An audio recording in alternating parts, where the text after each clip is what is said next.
And welcome on 360 Sport on Trust TV. I am Adini Aji-Shafe. Well, action continues. UEFA Champions League tonight, just like they had yesterday. And now the big boys will be roaring out to see how they can do better in their games. We'll be looking at all the fixtures that will be coming up in UEFA Champions League for tonight. But before then, I have Abdullahi Kabiru. Good to have you. Good to be here. And also I have Akogu Yusuf. Good to have you. Good to be here. We'll be actually be having Charles also joining us. We'll be waiting for Charles to link us from Leicester. Now, quickly, let's start with UEFA Champions League. Matches will be coming up. Defending champion will be playing. Real Madrid will also be playing there. Let's look at Rangers-Napoli. That's the first one. Rangers-Napoli. If you look at Rangers right now, can they roar against Napoli as they play in Scotland? This is going to be their night. So to say, in football, they are coming up against Napoli. The week one, you saw what Napoli did to Liverpool. 4-1 it ended, and Rangers also lost 4-0 to Ajax. So tonight, if they lose tonight, they might as well, say bye-bye to Champions League this season. If they lose tonight, that's your verdict. Absolutely. What the top verdict you are giving to Rangers? And you, Kevin? Honestly, I don't give Rangers any chance. Given the current form of Napoli, like the way, the form they're in, them and the players they have, and the results against Liverpool, I expect a thrashing. But you can't rule any team out in football. But with the players they have, the Georgian Vlahov or something. Vlahovic. No, sorry. The Georgian. The Ranger, right? No, the Napoli. Napoli. Varakecheva or something. That name is always. Honestly, but he's a Georgian. He's a top player. So some of the players they have, I was surprised Napoli this season, given the players they lost, the form they're still on. Koulibaly, they lost Insigne, but they're doing well in Serie A and also in the Champions League. So honestly, I expect a thrashing. Expected thrashing from Napoli. Let's see if Brashevia will be actually doing a rampaging work tonight against Rangers from Napoli. AC Milan, Dinamo Zagreb, just like it is, at times you underrate all these clubs and they just surprise you. We saw what happened just yesterday between Bayern Leverkusen and Atletico, and we saw what happened between Sporting and not forgetting Tottenham Hotspur. So AC Milan should be careful because Dinamo Zagreb can just roar. They roared against Chelsea. They defeated Chelsea by a lone goal. Absolutely. It was a surprise result to everyone. Nobody saw it coming. Nobody saw it coming, and I think AC Milan will be wary of that today going into that game. I think maybe Chelsea underrated them. I don't think that we're going to see a repeat of that tonight. I'll give it to AC Milan. Yes. You're so sure? Absolutely. What if? Well, what if, Kabir? This one is a bit 50-50 because AC Milan, they're a young team. This is their first time back in the Champions League for years, for like 11 years. So I think it will be a tricky game. Dinamo, you can't really rule them out. Teams like that, they can really upset teams. Against Chelsea, I think Chelsea were in a bit of a crisis, so maybe that was the reason. But yeah, AC Milan are at home, so I'll just edge towards AC Milan, maybe 2-1. Okay, before we actually get to predictions, let's talk about the good one there. Well, we've been talking about AC Milan versus Dinamo Zagreb, who actually shocked Chelsea in their first match, and now they'll be playing again. Now, quickly, we're still going back to the UEFA Champions League. We've talked about Rangers versus Napoli, Dinamo Zagreb, AC Milan, and now Chelsea. With that loss against Dinamo Zagreb, they will be at home at Stamford Bridge. In fact, the Foxed Fire that will be on the seat where the man called Graham Potter will be sitting. He'll be facing Red Bull Salzburg. And Red Bull Salzburg, you just can't underrate them. They are champions in their own right from Austria. They'll be facing Chelsea at home. Could this be a first win for Potter? Or? Well, it's going to be a tricky one, given his Champions League experience. He has not played in the Champions League before. This is probably going to be his first match in the biggest match of his career, so to say. So it's difficult to predict, really. The crisis in Chelsea has not really been resolved. So it's close to call. Too close to call. Do you agree with that? Yeah, I think it will be an interesting game. Graham Potter has never really coached it at this level before in the Champions League. Well, Red Star are a decent team to play against. I think Chelsea should see themselves as favourites, but Reds have some very good, talented young players. You know, Okafor, Adeyemi, but he has left to Dortmund, but they've produced some really top players in the past. Even Mane, I think he was from Red Star, produced him. So it'll be an interesting game to watch. Graham Potter, I'm still not convinced by his appointment, honestly. Like, from Brighton to Chelsea, can he really cope at this level with the top players? We'll see. We'll see that right now. A lot of people have been talking. Let's hear from Charles too. Charles, you agree that Chelsea could actually bounce back from defeat against Dinamo Zagreb and do well against Salzburg? You are with us from Leicester. Well, it's going to be a tough game for Chelsea. Tough game. I've been on the program and waxed lyrical about Graham Potter, but now the jump to from Brighton to Chelsea is a massive jump. This is someone who's coming in with no Champions League experience. This is someone who came into the season planning for a team. For Brighton is a long-term planning team, so they've gone into the season planning for their future, so to speak. And in the space of a couple of weeks, 6 weeks into the season, I think, and everything has happened so fast. But I think the break we've had in the weekend will give him time to at least know his team better. It's going to be a tough game for Chelsea. No doubt about that, but I think that new manager bounce is going to help them. They're going to probably see it, especially after the fact they lost the first game against Dinamo. So I think Chelsea are going to probably win this one, get Graham Potter his first win as manager. Well, what was the mood like? We know that due to the demise of the Queen, a lot of matches have been postponed. But for Chelsea now in London, even though you are not in London, but you are closer, what's the atmosphere like?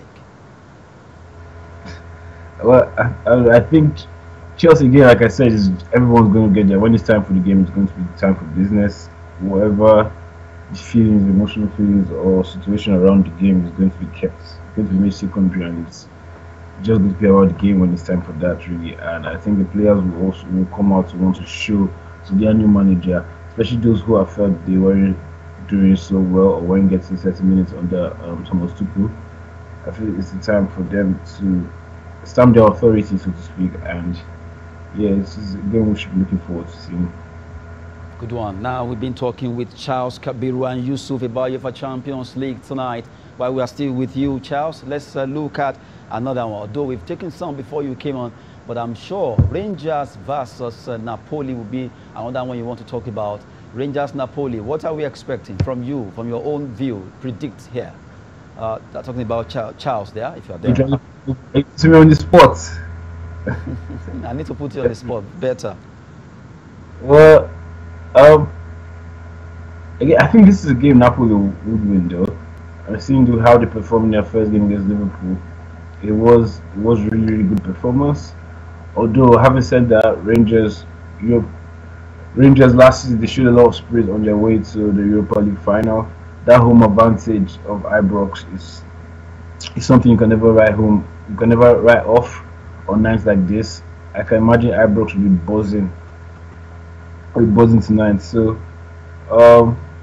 tough game, but then again, Napoli have this season they've really been on fire. They have this Georgian Kvaratskhelia, so he's going to be important. Zambo Anguissa as well. I think hard to call. I'll go with a draw actually, because that Rangers at home today, I can see their first Champions League game. I think this is Rangers' first Champions League game in since 2010, if I'm not mistaken, 2011. So that's a long time. So I really think the spirit of Ibrox today will be on their side. Will be on the side of Giovanni Van Bronckhorst and his men. And I think a 1-1 draw. Okay, now Shakhtar Donetsk versus Celtic, big one. You look at Shakhtar, just like the way it is with FC Porto against Club Brugge. That's the way I'm seeing this game, because they are always perennial team rather in UEFA Champions League, just like Porto is. That's Shakhtar Donetsk, and they're facing Celtic. And a lot of people will be underrating Celtic, but really, it can turn out to be another Club Brugge defeat.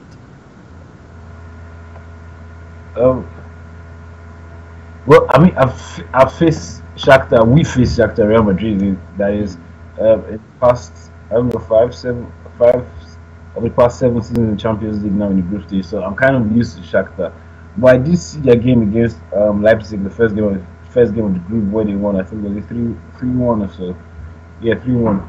That was a really good performance. That was a different Shakhtar to what I couldn't tell if his Leipzig were really bad or Shakhtar were really good. It's one of them ones, but it was a really good performance nonetheless. I think it's good going away. It's going to be difficult for Celtic. But I think Shakhtar probably come out on top in this one, actually, thinking about it. I think Shakhtar come on top in this game. Okay, good one coming from Charles there. He believes Shakhtar will win. Do you agree with that? The two clubs, they are more like an average clubs in the UEFA Champions League, so to say. In Shakhtar, they will be playing away from home because right now, because of the war going on in Ukraine, they can't play at home. They are playing in Poland later today. So it's too close to call. Celtic, they are doing well. They are topping the Scottish League as we speak. So it's going to be, if I should predict, it's going to be a 1-1 all. 1-all. Well, 1-all will mean 1-1. Good one there. Well, from you, Kabir? I predict the Shakhtar win. I don't know, for some reason I really rate Scottish clubs highly. I don't know, I've seen Ibrox, Home Advantage, Rangers, Celtic, I don't really rate them highly. Like Scottish League is not really a top league in my opinion. But yeah, Shakhtar, they did well in their first game. They have some really talented young players. Murdik, I hope that's the right pronunciation, from Ukraine. So, and given everything that's going on in Ukraine, so that's an extra boost for them. Maybe they'll use that to do well in the Champions League this season. So I predict a Shakhtar win. Today, Shakhtar win. But given I mean, the performance of Rangers last season in the Europa League, so you can't really rule out the Scottish. They can actually absolutely. Shock you. Well, from my own side, I'm actually standing aloof. Well, there we've been talking about UEFA Champions League. Now let's go to another big one. Defending champion, perennial winners, when you're going to call them, the Los Merengues. I'm sure when I'm taking all these accolades, Charles, you'll be smiling. That's your club, right? Charles, Real Madrid versus is a big one anyway for them, because after they won everything that's there to win, just have to look at Real Madrid. Really, they've not dropped the baton. They're still there, holding on, and they'll be facing RB Leipzig. You just have to be very careful, because RB Leipzig might just come like a bee that could sting them. Well, Charles? Yeah, it's again every game in Champions. When you get to this stage, every game in Champions League is a difficult game. You can never write it off. You can never write Leipzig off. But I have to be truthful with you. This is not one of them. One of the ones I would say I will be having nightmares over. I think it's going to be no Karim Benzema, yes, but I think we're going to have the firepower to see Leipzig off. It's a Champions League game, first Champions League game of the Bernabeu since we became European champions back in May. So I think the Bernabeu will be we're buzzing tonight as well. We've started the season well in La Liga, as well. So it should be a game where I'm trying to be respectful how I'm going to put this. It should be a game where I really see us winning, I don't know, like 3-0. Leipzig haven't really had the best, and yet they won a couple of games in the Bundesliga, but they sacked their manager. They lost their first game of the group to Shakhtar 3-1. So I don't really see this Leipzig side game. Granted, they have good players, Timo Werner, Dominik Szoboszlai.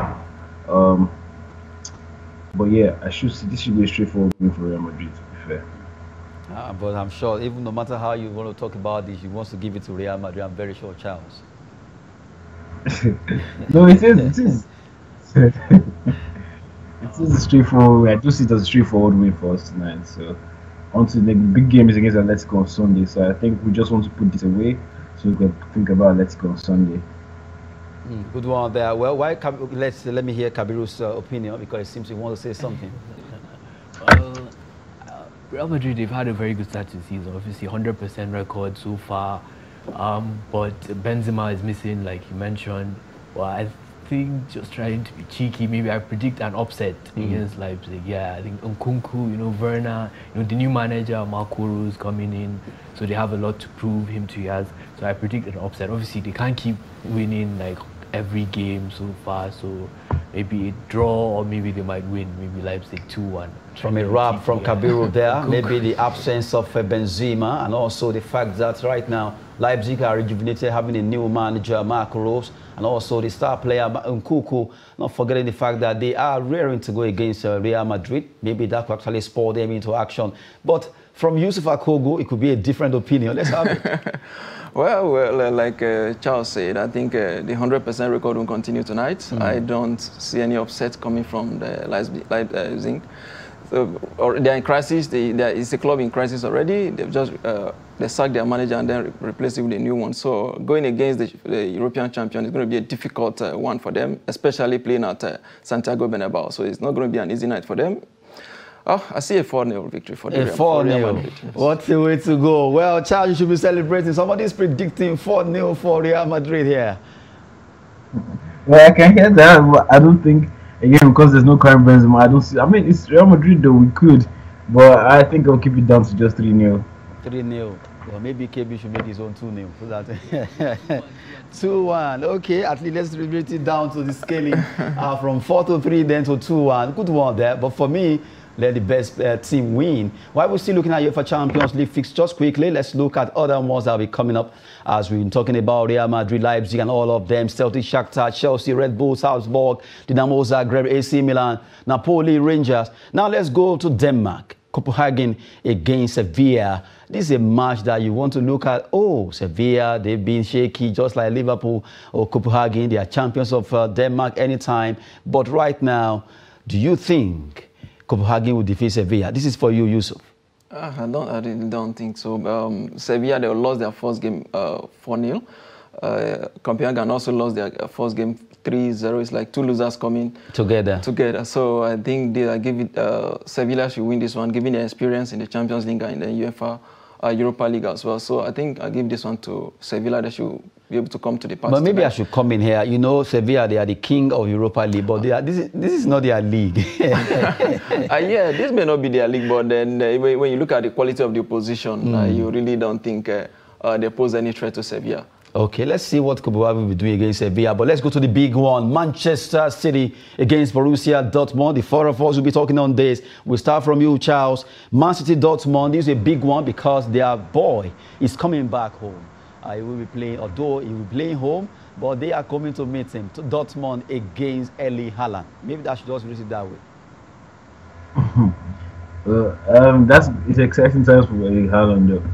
He's going to be facing his former club, which is always, I guess, always a special time if he leave there on good terms, where I expect he left there. But coming to the business of the day, again, it's a really tough game. I remember City played Dortmund back in 2021, if I'm not mistaken, and that was a really tough tie in the quarterfinals. And although this is the group stage, so it's less pressure in the game, but it's one Manchester City will be looking to build on their current run of form in the Premier League and in the Champions League. Also Dortmund, who have started the season really well, I must say.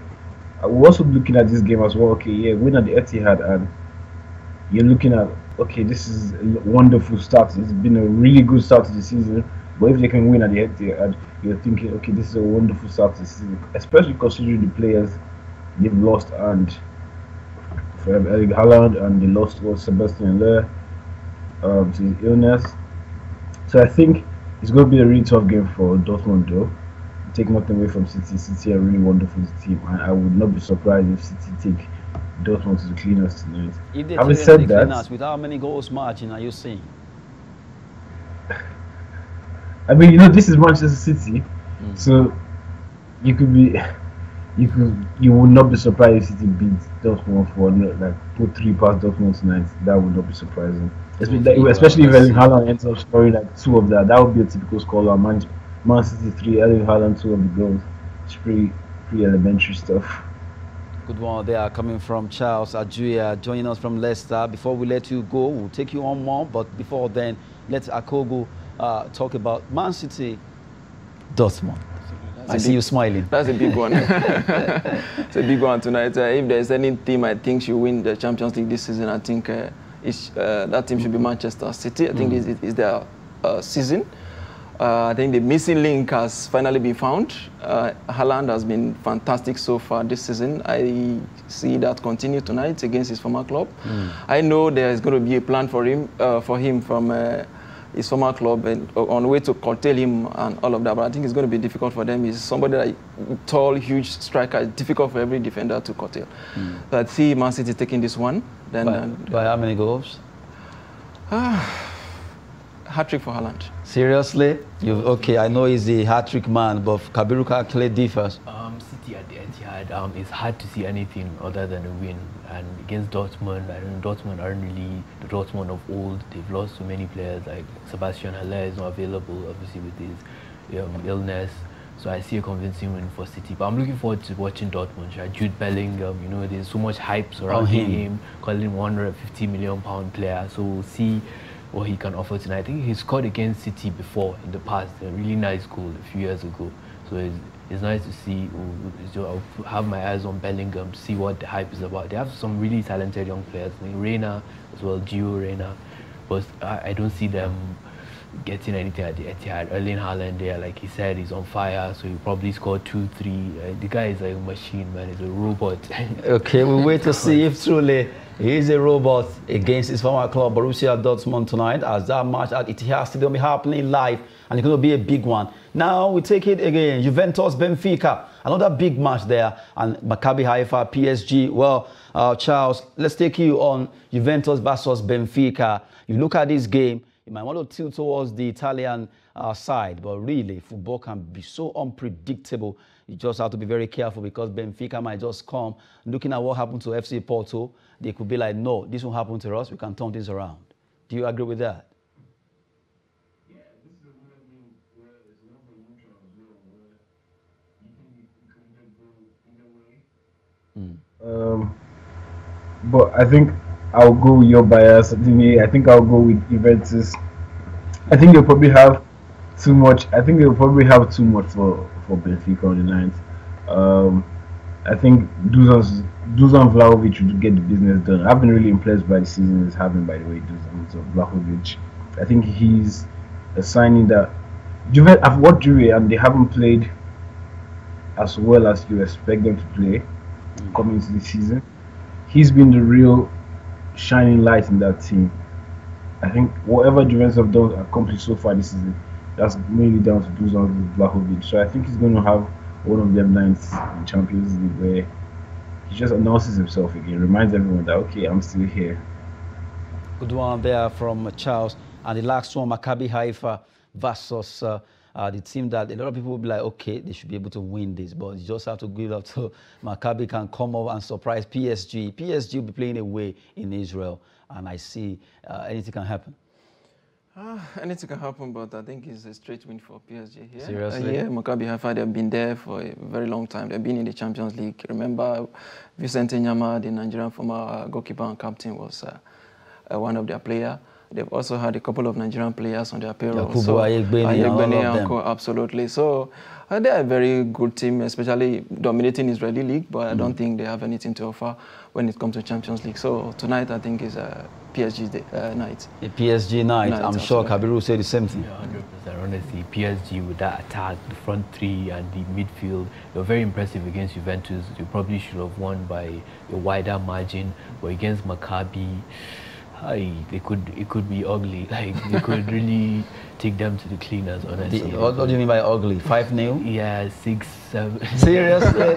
You've turned them to Barcelona against Bayern. Now, for the last one, I have to talk about this. Charles, Maccabi Haifa. Well, that should be the last one, but I won't take you on that because quickly, I will take you on Todd Bowley. Let's leave Champions League. Let's talk about this one quickly. Todd Bowley offers PSG sporting director Luis Ocampo £7 million a year to join the Blues. And this particular story has been moving around across the globe, where Todd Bowley, the owner of Chelsea right now, has offered £7 million to Luis Ocampo that's of PSG, Luis Campos rather, £7 million there. Well, this is coming as a shock because a lot of people were thinking maybe Maxwell or someone else, but now he seems ready to pick on Campos.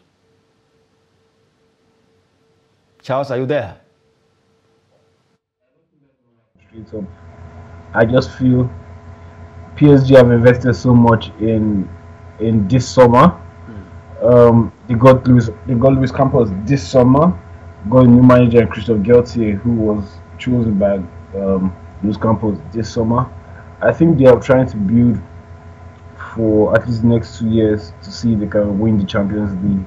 And I think we have, for the first time in possibly this PSG administration's era, PSG now have a structure. I think that structure has been put in there by Luis Campos. I think it's now impossible. You see how PSG are tough when they do not want to let go of what they have. I saw that with the Mbappe debacle back in May. So I don't think that's going to happen. No matter the money until Todd Bowley thinks he wants to put on the table, I'm sure Paris Saint-Germain will have as much money to do the same thing. So I think he's going to be there. Todd Bowley could look elsewhere for a sporting director. I don't think Luis Campos will be going to Chelsea. Well, that's just coming from you. That I doesn't think Chelsea. Well, £7 million. Well, PSG, they have this money. They too can decide to offer 15 million for him to stay. What's a way to go? Campos has become a real target right now. Good one there, Charles. I want to appreciate you for joining us from Leicester. Thank you very much, Charles. Thank you. It was my pleasure being on the show. Good one. Yes, let's come back and talk about Ishak Rafiu confirms move to NK Maribor, Slovenia. Ishak Rafiu used to play with Rivers United, but now he has moved straight down to Slovenia, and a good one at least. Yeah, but a lot of controversy surrounding that transfer. But he has confirmed it now, He has finally confirmed himself, but the club is denying it. So sometimes I wonder who the club in Slovenia actually negotiated with. So it's difficult. Well, I wish him very well, but you know, I think there's a lot of things that need to be sorted out between the two clubs. Well, we've been talking concerning Ishak Rafiu there, and the last one on the law has to do with striker Anthony Okpotu. Okpotu, well, agrees to join Egyptian Premier League side Al Masry. Al Masry of Egypt right now, they've agreed to sign Okpotu. Okpotu, outstanding player. He played for Super Eagles Team B and a wonderful one there. Well, before we go, I think you want to say something about Todd Bowley and Campos. Oh yeah, quickly. You know, Todd Bowley, I don't know, since he took over Chelsea, some of his decision making, you know, when you're a good businessman, you know, if he's a billionaire, so maybe he feels you can't really question his decisions, but he's not really an expert on football, if that makes sense. Maybe focus on your business aspect of it, don't get and leave it for the professionals. Leave it to the professionals. They said he had issues with Tuchel because he was being too intrusive, trying to get inside, telling him to play this player, don't play this player, like. So I don't know, his decision to get Ocampos doesn't really make much sense to me. They just got him this summer, like he sacked the previous people, Marina. So I don't know, Todd Bowley really needs to get his act together. So he just needs to get his act together. From you. Yeah, just like you said, he needs to get his act together. Really, given what happened, the decision against Tuchel was so harsh to me because he was not really doing badly as a coach. Well. We'll see what he can do in the coming days. It's also we're not having another Roman Abramovich. Let's see if Chelsea will be able to come out from all this. We've been talking sports with Akogo Yusuf. Thank you very much. And also Abdullah Kabiru. Thank you. We appreciate you, Charles, from Leicester. We just have to wrap it up here. I am Adeni Ajishafe. Thanks for watching.